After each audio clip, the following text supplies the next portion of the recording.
Assalamualaikum warahmatullahi wabarakatuh.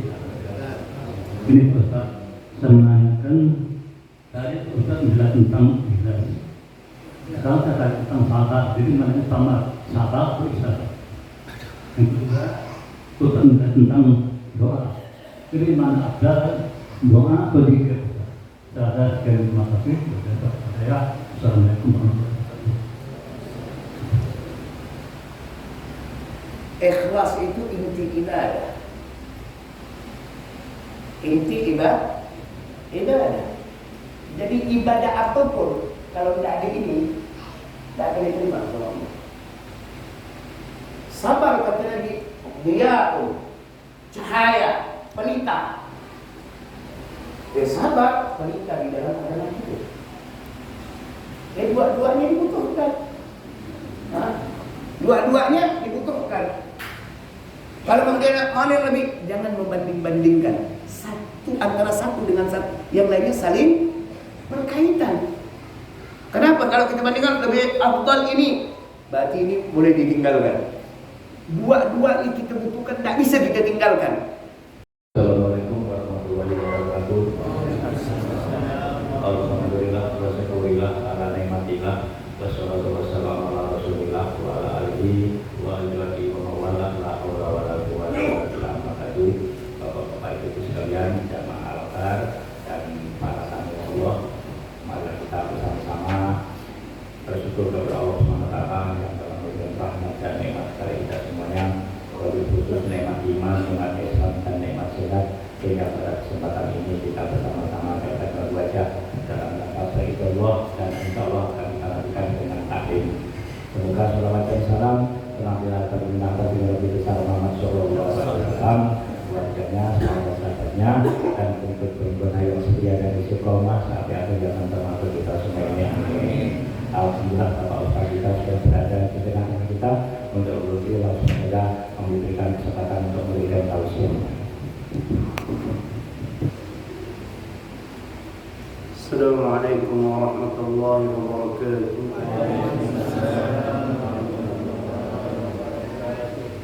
الفاتحة على أهل سيدنا رسول الله محمد بن عبد الله وعلى بن طالب فاطمة الزهراء وسيدنا الحسن والحسين ثم إلى الله وسيدنا محمد بن عيسى بن بدين بن محمد بن علي وعلى شيخ بكر بن سالم ثم إلى مؤلف هذا الكتاب رسالة يوسف.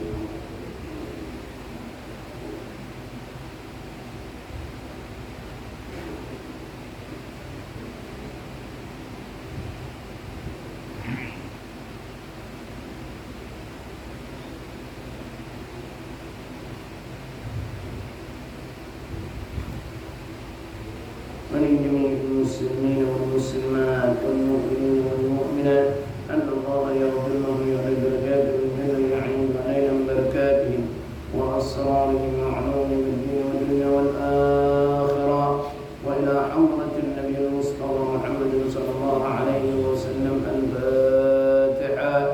أعوذ بالله من الشيطان الرجيم. بسم الله الرحمن الرحيم. الحمد لله رب العالمين الرحمن الرحيم مالك يوم الدين إياك نعبد وإياك نستعين اهدنا الصراط المستقيم صراط الذين أنعمت عليهم غير المغضوب عليهم ولا الضالين آمين. الحمد لله الولي الحميد المجيد فعال لمن يريد أحاط بكل شيء علما وهو على كل شيء شهيد وأشهد أن لا إله إلا الله وحده لا شريك له وأشهد أن سيدنا ونبينا محمدا عبده ورسوله. اللهم صل وسلم على سيدنا محمد وعلى آل سيدنا محمد. أما بعد, segala puji serta syukur mari kita haturkan kepada kehadirat Allah Subhanahu wa taala yang telah memberikan kita kenikmatan sehingga di malam hari ini kita dapat berkumpul di rumahnya Allah Subhanahu wa taala untuk menjalankan kewajiban kita kepada Allah dan juga untuk menghidupkan daripada sunnah-sunnah Rasulullah sallallahu alaihi wasallam. salawat serta salam tidak lupa kita haturkan kepada junjungan kita, panutan kita, uswatul hasanah bagi kita, yaitu Nabi Muhammad sallallahu alaihi wasallam serta keluarganya, para sahabat-sahabatnya dan juga umat-umatnya hingga kelak yaumul qiyamah. Kita akan melanjutkan ucapan daripada muallif kita, pengarang daripada kitab Muqaddimah daripada kitab Safinah, yang mana di muqaddimah daripada kitab Safinatul Najah ini, alhamdulillahi rabbil alamin wa bihi nasta'in ala umuri dunya wad din wa bihi nasta'in ala umuri dunya wad din, dan hanya kepadanya kami memohon pertolongan atas segala urusan dunia dan juga agama. Memang seorang hamba itu harus hanya memohon kepada Allah Subhanahu wa taala. Meminta kepada Allah. Jangan meminta selain kepada Allah Subhanahu wa taala. Dan biasakan diri kita yang mana beribadah dulu baru memohon kepada Allah. Jangan biasakan daripada diri kita yang mana nunggu diberikan baru memohon kepada Allah Subhanahu wa taala, atau baru melakukan ibadah kepada Allah. Ini banyak salah di antara kita. Ingat, kita diperintahkan ibadah baru memohon. Iyyaka na'budu wa iyyaka nasta'in. Dan hanya kepadanya yang mana kami menyembah. Makna ya'budu di sini adalah ibadah. Jadi beribadah kepada Allah, wa iyyaka nasta'in, dan kepadanya kami memohon. Dari ayat di dalam surah Al-Fatihah ini menunjukkan kita pertama dianjurkan untuk melakukan ibadah baru memohon kepada Allah. Ini banyak di antara kita kalau punya sesuatu, kalau punya keinginan, hajat, kebiasaan kita yang salah ini apa? Nazar. Pak, orang yang nazar itu tidak baik.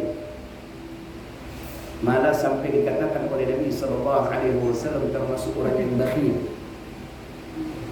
Jadi kalau ada orang yang menyuruh bapak ibu ketika memiliki hajat, memiliki keinginan, dinazarkannya, itu bukan ajaran Nabi SAW.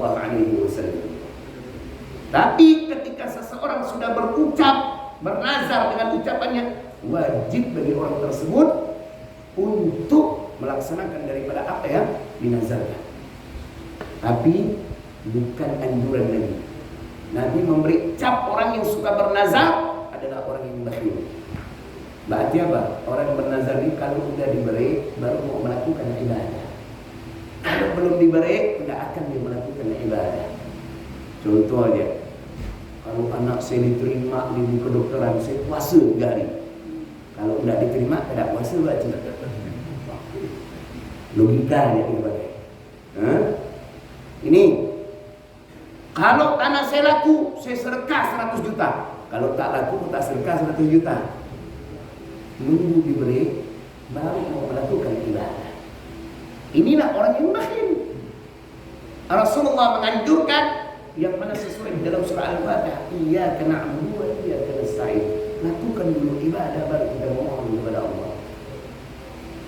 Kita ni punya hajat agar laku tanah, sedekah dulu, baru minta kepada Allah agar tanah itu laku.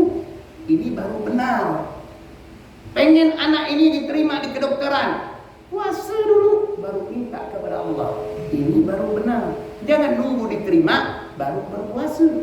Tapi kalau sudah terucap, kalau anak saya diterima, maka saya akan puasa. Itu sudah dianggap bakhil nih. Tapi kalau sudah terucap, wajib kita puasa. Kalau kita tidak melaksanakan apa yang kita ucapkan, apa yang kita nazarkan tadi, maka kita berdosa. Nah, maka hati-hati. Ini yang banyak salah di antara kita. Yang mana suka bernazar. Nazar itu tak baik. Jadi jangan biasakan. Nazar itu tidak baik. Tapi kalau sudah diucapkan, wajib dilaksanakan. dilaksanakan. Dan ingat, nazar itu baru jatuh hukumnya ketika diucapkan. Tapi kalau belum diucapkan, masih dalam hati, belum jatuh hukum nazar. Misalkan dalam hati, ya Allah, dalam hati ini belum terucap, kalau tanah silaku misi sedekah 1 juta, belum jatuh hukum nazar. Para ulama mengatakan kalau sudah terucap, anak saya laku 100 juta saya kasih ke miskin, maka ini baru jatuh hukumnya wajib. Maka jangan suka bernazar. Orang bakhil macam gitu emang. Kalau udah dikasih baru mau beri. Kalau belum diberi, tidak akan dia memberi. Padahal hamba yang baik, hamba yang dicintai oleh Allah adalah hamba yang mana memberi sekalipun dia belum diberi. Itu baru benar. Itu baru benar. Makanya kalau kita melihat tingkatan ikhlas,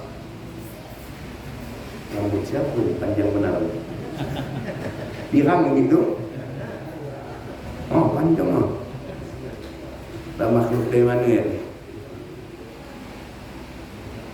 Makanya kalau dalam tingkatan ikhlas itu, tingkatan ikhlas yang paling tinggi itu tidak mengharapkan apa-apa.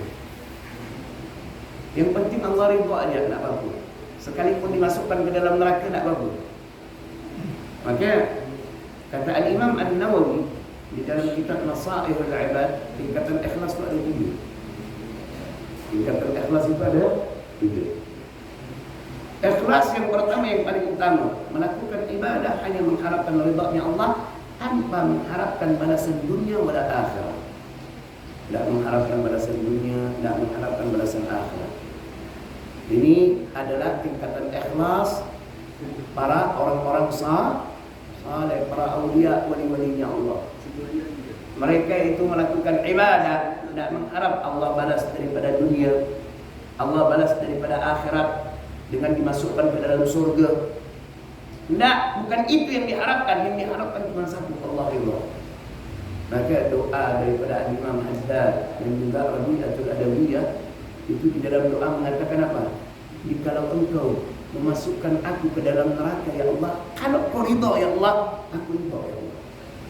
Coba kalau kita berani mengucapkan gitu, mikir Allah panas di neraka ini, lebih dahsyat kena api ya, dikorek api di dunia ni, melepuh boleh ni, apalagi nanti kena panasnya api neraka nanti lalu. Tapi orang saleh, para wali-walinya Allah, sudah tingkatan ikhlasnya sudah sampai kepada ridha-Nya Allah. Sekalipun dimasukkan ke dalam neraka, penting Allah ridha, sudah selesai. Ini tingkatan ikhlas yang paling tinggi. Bukan berarti orang yang mengharapkan daripada balasan dunia atau balasan akhirat berarti tidak ikhlas. Tidak juga.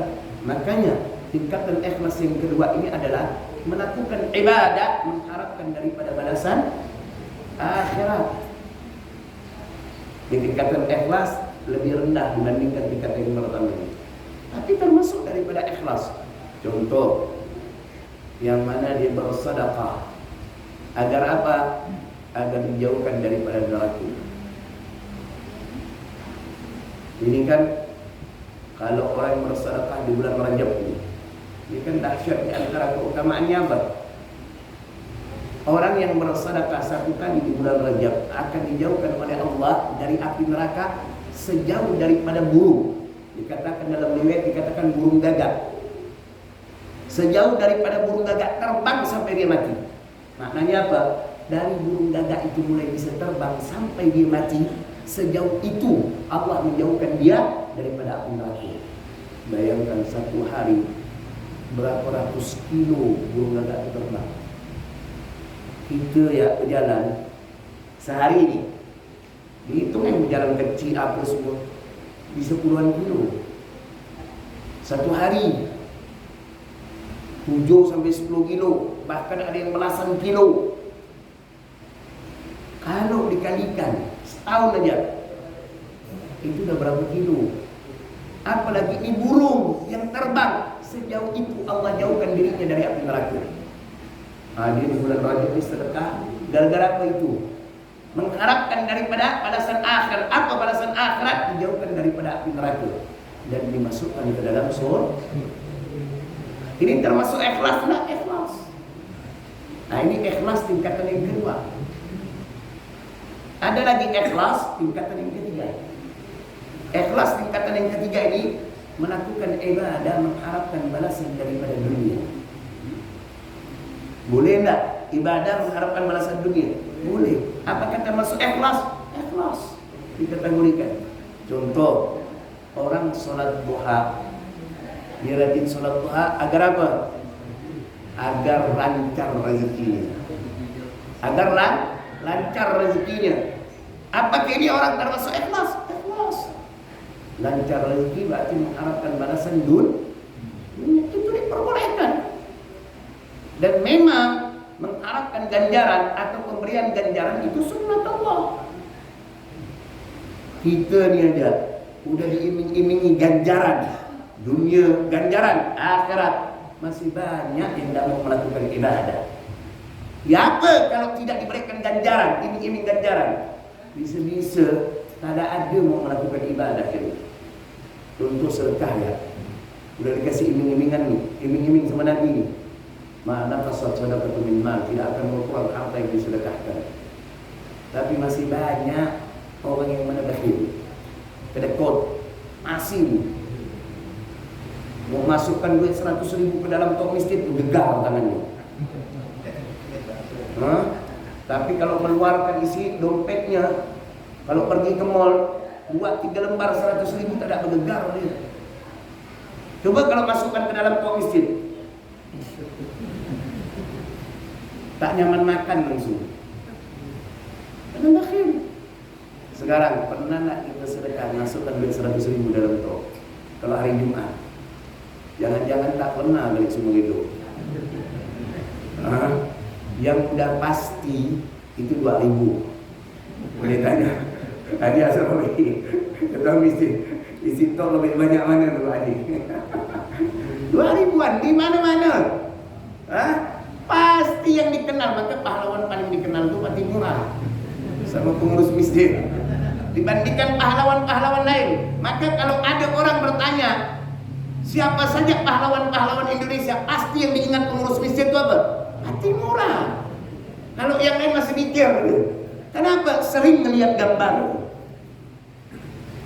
Nah, ini kita bayangkan iming-iming ini orang bersedekah diberikan balasan dunia ini. Tidak akan berkurang hartanya. Bahkan Nabi mengatakan falyazdad, bertambah hartanya. Balasan akhirat. Ittaqun nar walau bisyikki tamrah. Jaga diri kalian walaupun hanya dengan sepotong kurma. Jaga diri kita dari apa? Dari api neraka. Ini balasan akhirat. Tapi masih banyak yang bakhil. Masih banyak perhitungan dalam bersedekah. Nah, jadi kalau orang yang mana melakukan ibadah mengharapkan balasan dunia, ini termasuk ikhlas, tetapi ini ikhlas tingkatan yang paling rendah. Tingkatan yang paling rendah sekali. Inilah tingkatan kebanyakan ikhlasnya gitu. Kebanyakan ikhlasnya gitu.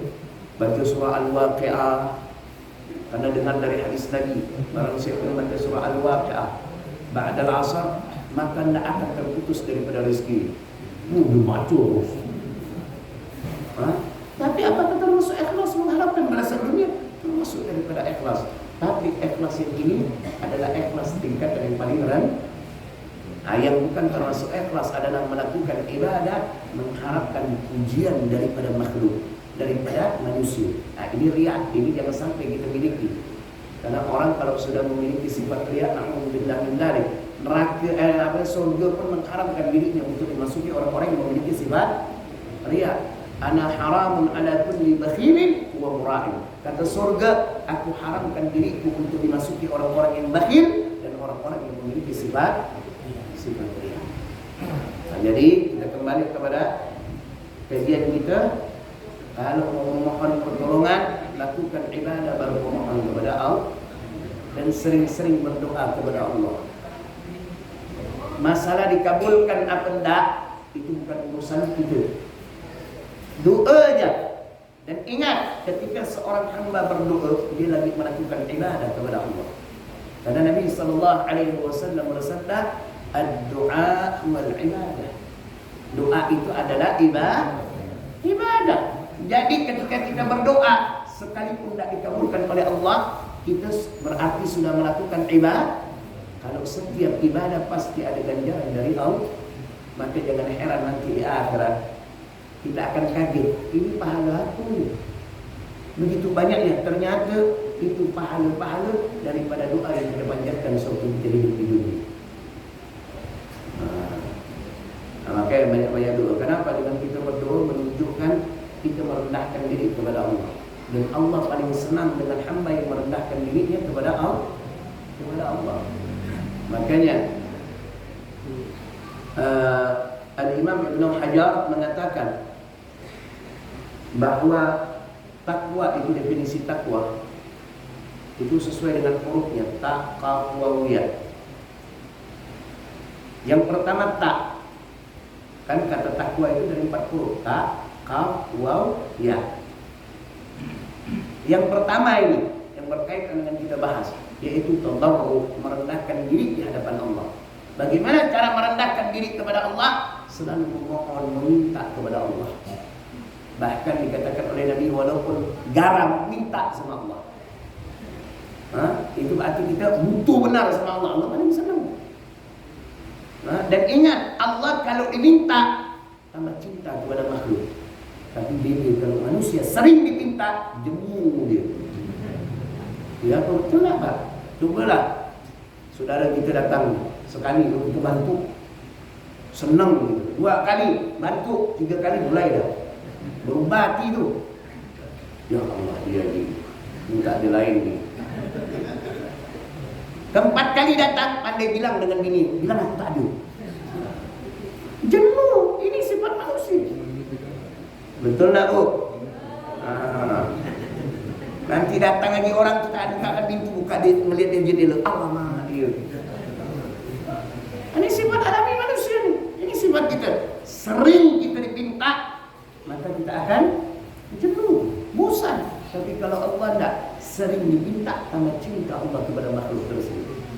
Maka segala apapun, sekecil apapun, minta sama Allah. Jangan ada kata-kata, masa ini pun nak minta sama Allah. Jangan. Itu bujukan daripada syaitan. Kau ni, kata syaitan, ini pun nak minta sama Allah. Wah, biasalah tu ni memang. Yang penting-pentingnya minta sama Allah. Ini jangan kita ikuti daripada bisikan syaitan yang seperti ini. Bahkan Nabi menyuruh sekalipun garam ni minta sama Allah. Bahkan para ulama mengatakan sekalipun tali yang untuk mengikat daripada hewan ternak kambing itu, kalau tak punya minta sama Allah, ya Allah berikan hati ya Allah tali untuk mengikat kambing. Oh, Allah tambah senang dengan hamba yang meminta sekalipun yang sekecil apapun daripada apa yang diminta. Amin, senang Allah. Maka kalau kita ingin dicintai oleh Allah, sering-sering berdoa meminta kepada Allah. Dan ketika kita berdoa meminta kepada Allah, kita lagi merendahkan diri kita di hadapan Allah. Dan orang yang menyombongkan dirinya di hadapan Allah adalah orang yang mana enggan untuk memohon dan meminta kepada Allah. Itu orang sombong kepada Allah. Habis solat ada nak begini-gini apa tu? Berdoa apa tu seakan-akan nak buku sama Allah. Kan banyak orang-orang model begitu tu. Banyak orang-orang model begitu. Seakan-akan nak buku sama Allah. Ingat, berharap kepada makhluk itu kecewa yang ada. Tapi kalau berharap kepada Allah tak bikin kecewa. Makhluk itu Allah yang menggerakkannya. Allah yang menggerakkannya. Jadi kalau kita berharap kepada makhluk, kalau bukan ketetapan Allah, Allah tak menginginkan, tidak bakal terjadi. Maka berharap hanya kepada Allah, tidak akan kecewa gitu. Manusia itu hanya perantara. Misalkan kita berharap kepada Allah, selalu memohon kepada Allah, ya Allah berikan hamba rezeki, ya Allah, hamba berangkat umur, ya Allah, mohon ya Allah. Allah tak kasihkan kau rezeki, tapi Allah gerakkan hati daripada seseorang untuk berangkatkan kau umrah. Banyak itu terjadi di hadapan kita. Saya ada kenal dengan satu orang Pak. jemaah majelis kita orang, kerjaannya itu tukang bensin, jual bensin di jalan. Istrinya itu jualan gorengan. Kalau pagi itu dititipkan di warkop. Tapi subhanallah, ini orang laki bini kurban itu tak pernah lepas, Pak. Setiap tahun pasti berkorban. Padahal cuma jual bensin tepi jalan sama jual gorengan. Berapa sih penghasilannya kalau dihitung-hitung? Tapi subhanallah, karena rezeki itu barakah, jadi bertambah kebaikan untuk orang tersebut. Karena makna al-barakah itu ziyadatul khair, bertambahnya kebaikan. Sampai suatu ketika dia niat dan dia sampaikan kepada saya, pengen umroh. Ya Allah Ustaz, pengen saya cuma jalan sholat. Dan pengen, tak tahu kata dia, mampu tak saya berdiri di makam Rasulullah. Itu kepengen sekali kalau melihat orang-orang itu. Saya bilang sama dia, tanggung ya tuh. Dan ingat, jangan minder. Biar 1.000 rupiah kau taruh di celengan itu. Kau niatkan untuk umroh. Oh, dia berdoa terus sambil dia tabung tuh. Ada dapat 5.000 masuk 5.000, berapa ribu masukkan. Ada kira beberapa tahunan dia datang kepada saya, dipikir umroh ini macam haji. Daftar dulu, dapat kursi nomor, dipikir begitu. Dia datang bawa uang kalau tidak salah saya, itu 7 jutaan. Mau dititipkan saya, mau didaftarkan kata dia. Minta daftarkan. Haji ini bukan macam umroh, saya bilang kan. Haji ini bukan macam umroh. Jadi asal ada duit, bulan itu gak mengangkat. Oh gitu Bapak Ustaz? Iya. Kau tabung ya duit. Begitu dia masukkan ke dalam tas, datang satu orang di rumah sini, Pak Haji satu. Ini Pak Haji baru laku tanahnya. Berapa miliar orang itu laku. Lalu ngobrol-ngobrol dia bilang, Ustaz, siapalah yang boleh diajak umroh? Saya langsung boleh, ya. Dia bilang. Dia langsung, jangan Pak Ustaz, duit saya belum cukup. Bebar dia, apa hal suruh berangkat umroh duit tak ada? Diamnya dia. Ini siapa Pak Ustaz? Ini jemaah kita kan? Biasa ikut pengajian. Oh ya, Bapak siapa nama? Ditanya. Udah ada paspor Pak? Belum ada Pak. Udah. Atas rekomendasi Ustaz, saya bawa Bapak umroh.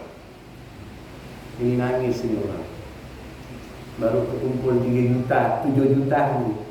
Niatnya mau di store istilah kan. Tapi duit itu tak berlaku. Duitnya tuh tetap utuh segitu tanpa dikeluarkan sedikit pun untuk melakukan ibadah. Semuanya 100% ditanggung sama Pak Haji. Siapa yang menggerakkan Pak Haji? Allah. Kenal pun tidak Haji itu dengan orang tersebut, tapi bisa membiayai daripada orang tersebut untuk berangkat. Itulah kenapa orang ini berharapnya kepada Allah, memohon terus kepada Allah, dan tidak bakal dikecewakan sama Allah. Orang yang selalu berharap kepada Allah. Berangkat umroh ya, udah berangkatnya diongkoskan, dikasih sango lagi. Sango tahu apa nih? Bekal lah. Orang Jawa tahu. Jadi karena lama di Jawa jadi bawaannya campur-campur bahasa Jawa. Jadi dikasih bekal uang, dikasih 5 juta sama orang yang berangkatkan. Ini uang 5 juta. Uang yang 7 juta tuh utuh masih. Balik dari umroh dia niatkan, sekarang saya mau haji Ustaz. Berdoa dia terus. Wa subhanallah. Pak Haji yang memberangkatkan dia umroh tuh senang bawa dia untuk umroh. Suka dengan dia orang. Suka dengan dia orang. Akhirnya tuh Pak Haji mau haji. Pak Haji udah lama, ke 80-an haji. Dia pengen haji lagi sama istrinya belum. Mau haji plus. Itu datang ke tempat saya ngasih tahu, Ustaz, saya mau ngajak bulan bin bulan itu untuk berangkat haji. Tahun berapa ini? Enggak plus Ustaz. Subhanallah. Langsung saya telepon saya suruh datang, tutup toko bensin tuh. Kalau perlu kau hadiahkan orang yang lewat bensin tuh, dia bilang. Benar dilakukan ya Pak.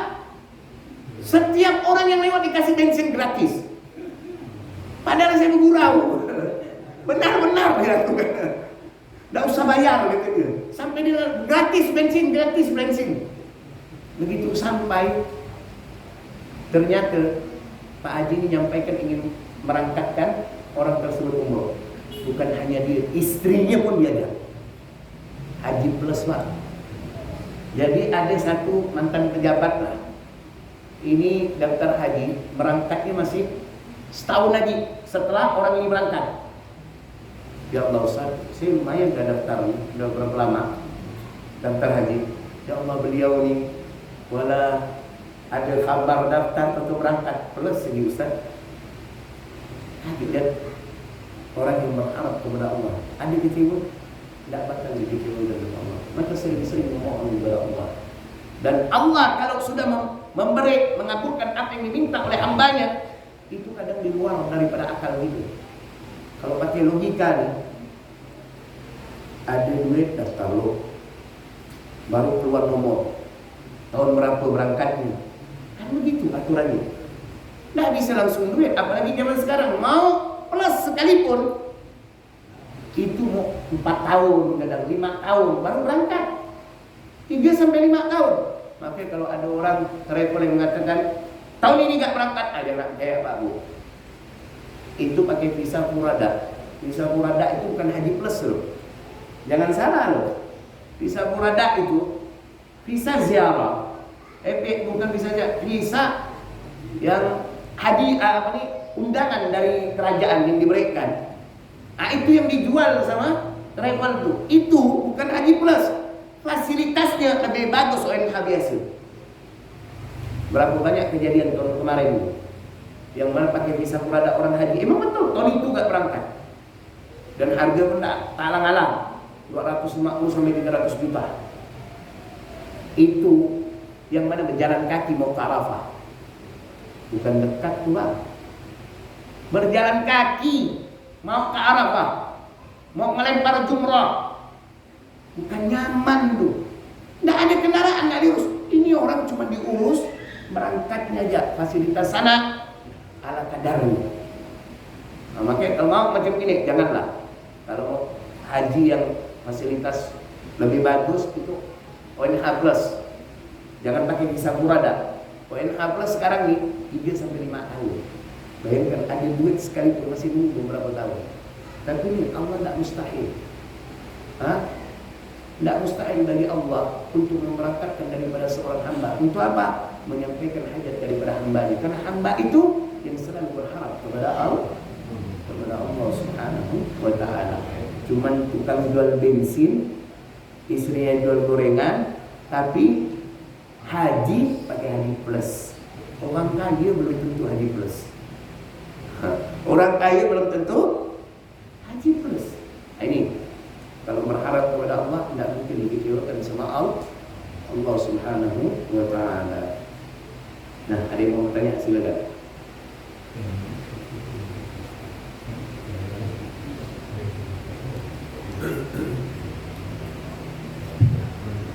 Ada yang bertanya? Assalamualaikum warahmatullahi wabarakatuh. Ini Ustaz, saya menanyakan tadi Ustaz menjelaskan tentang ikhlas. Sekarang saya tanya tentang salat. Jadi mana utama salat atau ikhlas? Yang kedua, Ustaz menjelaskan tentang doa. Jadi mana ada doa atau zikir? Saya sekali terima kasih kepada saya. Assalamualaikum warahmatullahi wabarakatuh. Ikhlas itu inti ibadah. Inti ibadah. Jadi ibadah apapun kalau tidak ada ini, tidak akan diterima oleh Allah. Sabar kata lagi, diya'u, cahaya, pelita. Sabar, pelita di dalam adalah hidup. Dua-duanya dibutuhkan. Dua-duanya dibutuhkan. Kalau kemudian mana yang lebih, jangan membanding-bandingkan antara satu dengan satu, yang lainnya saling berkaitan. Kenapa? Kalau kita bandingkan lebih afdal ini, berarti ini boleh ditinggalkan. Dua-dua ini kita butuhkan, tidak bisa kita tinggalkan. Orang ibadah harus dengan ikhlas, sabar ketika menghadapi dari berbagai macam masalah, ujian-ujian. Orang ketika diberikan ujian sama Allah, di sini dilihat bagaimana kesabarannya. Kalau dia sabar, diangkat derajatnya sama Allah. Kalau tidak sabar, tidak akan diangkat derajatnya sama Allah. Maka ujian ada namanya musibah. Musibah ini ada nama ujian, ada namanya bala. Kita itu bisa menilai apakah kita termasuk orang yang mana kategori ujian atau mendapatkan bala. Musibah yang Allah berikan ini. Musibah yang dinamakan ujian adalah orang yang mana taat kepada Allah lalu diberikan musibah sama Allah. Contoh, orang ini yang mana ahli sedekah, Masya Allah kalau bersedekah luar biasa, terkenal ni orang, tahu-tahu ketipu semua orang. Ini ujian. Jangan pula bakhil, kedekut, masih minta ampun. Ketika ditipu orang, Allah, saya kena uji. Dengan jetik ya telinga. Ini kalau orang yang mana baik, dermawan, ditipu orang, ini ujian. Sedangkan musibah yang diberikan kepada orang yang bakhil, masih, lalu ketipu orang, ini bala. Tetapi namanya musibah, mau ujian maupun bala, itu ada kebaikan yang Allah inginkan kepada hamba tersebut. Ada manfaatnya, tergantung bagaimana kita menyikapi ini. Orang diberikan ujian sama Allah daripada musibah itu agar apa? Allah tujuan untuk mengangkat derajatnya. Allah berikan musibah berupa bala ini. Tujuannya apa? Orang yang lalai tadi jadi ingat kepada Allah. Maka dalam hadis Nabi sallallahu alaihi wasallam bersabda, "May yuridillahu bihi khairan yusib minhu." Jika Allah menginginkan kebaikan atas hambanya tersebut, Allah berikan musibah. Allah berikan musibah. Jadi kalau ada orang tidak mendapatkan musibah, berarti Allah sudah tak peduli sama hamba tersebut. Bahkan Ibnu Athaillah Al-Askari dari pengarang daripada kitab Al-Hikam, beliau bahkan mengatakan 40 hari orang tidak mendapatkan musibah, berarti Allah tidak menginginkan kebaikan atas hamba tersebut. Malah jangan nak bangga kalau Allah tidak memberikan musibah kepada kita. Bahkan dikatakan oleh para ulama, walaupun hanya tertusuk duri, itu musibah, berarti Allah masih ingat. Jadi kalau mau dianukan sabar, itu butuh dalam melakukan ibadah, itu harus sabar begitu. Tidak boleh nafsu. Banyak orang ini tidak sabar dalam melakukan ibadah. Harus sabar dalam melakukan ibadah. Karena kalau ibadah tidak dengan kesabaran, akhirnya itu apa? Banyak meninggalkan hak-hak yang lain. Contoh, yang menuju ibadah dia, malam ada tidur dia ibadah sepanjang malam setiap hari. Ini orang ibadah tidak dengan kesabaran. Kenapa? Dia dengan ibadah seperti itu berarti dia tidak memberikan hak tubuhnya. Hak tubuhnya. Allah dia tidak memberikan hak tubuhnya. Hak tubuhnya apa? Istirahat. Nabi maka ketika ada sahabat yang mana puasa setiap hari, tak ada menikah, malam tak ada tidur, Nabi datangi langsung. Aku ni puasa kadang-kadang. Dia kadang lagi puasa, kadang juga tidak. Aku ini menikahi wanita, dan aku bangun dan tidur. Mana apa? Tidur, bangun di malam hari, tidur lagi. Itu Rasulullah. Allah ingin menjelaskan kepada sahabat tersebut bahwa engkau ini melakukan ibadah dengan nafsu. Ini salah. Hendaknya juga melakukan ibadah dengan sabar. Jadi dengan melakukan ibadah pun harus sabar. Nah, jadi bukan hanya sabar daripada ujian, sabar daripada kita marah sama orang. Enggak, namanya sabar dalam ketaatan, dalam melakukan ibadah.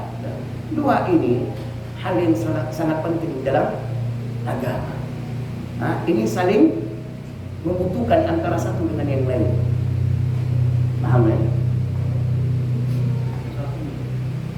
Azan jam berapa?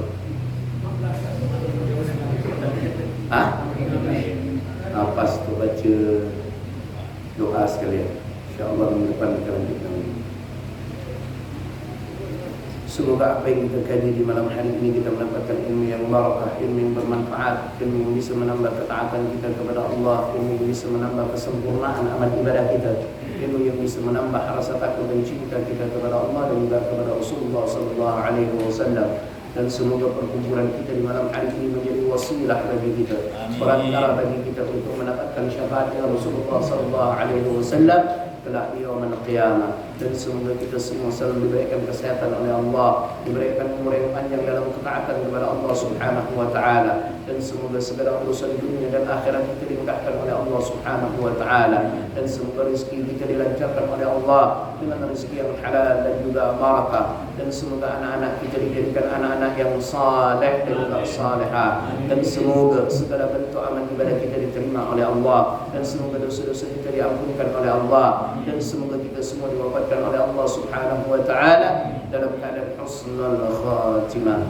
Kalimat terakhir yang kita ucapkan ketika kita meninggalkan dunia adalah la ilaha illallah Muhammadur Rasulullah sallallahu alaihi wasallam. Bismillahirrahmanirrahim. Ya Rabbana tarafna bi annana tarafna wa annana asrafna ala Allah asrafna fatub alaina taubah tausir li kulli raubah wasur lana al-awrati wa amin rawati waghfir liwalidina rabbi wa mauludina wal ahli wal ikhwani wa sairil billani wa kulli dhi mahabbah أو زيرة أو صحبة والمسلمين أجمعين آمين يا ربي أسمع فضلا وجودا منا لا باكتساب منا بالمصطفى الرسول نرضى بكل سوري صلى وسلم ربي عليه عدل حبي وآله وصحبه عدادة السهدي والحمد لله بالبدء والتناهي حمدا كثيرا نائم محبة الناس والأهل.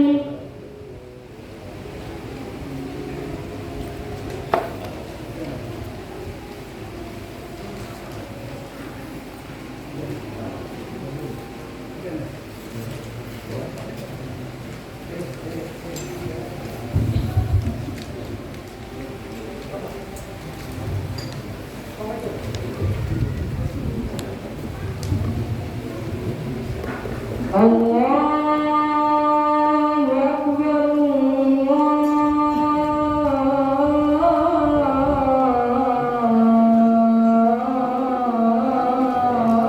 Allahu Akbar. الله